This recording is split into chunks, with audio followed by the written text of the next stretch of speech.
قصيدة عامية بعنوان كنت خايف، للشاعر الأستاذ عيد هاشم الخطاري، إلقاء الشاعرة وفاء يوسف.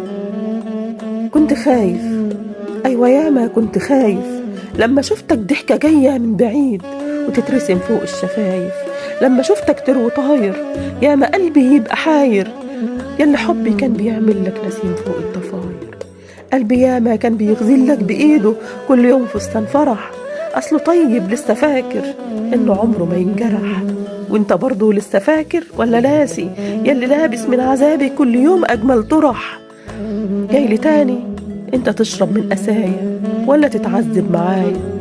دمعة تنزل فوق خدودك وانت عندي وتنفضح، ياللي اسمك كان معشش جوه قلبي من زمان، وقالوا يمكن يتمسح، وقالوا يمكن يتمسح. واشتروك من غير مزاد، ضربة توجع في الفؤاد، عين وصابة كل عاشق يجي من برا البلاد من غير معاد. وانت ساكت ياللي همك حمل واعر، عيل الشيخ الكبير وعجزت منه الولاد. واندبحت في وسط سوق بين المداين، واندفنت بقلبي وردة أحلى من كل الجناين، وتركن برا الطريق ياللي حافر يوم ميلادك، ياللي حافر يوم ميلادك بانعظامي. كنت عندي أغلى من مليون صديق، كنت عندي أغلى من مليون صديق.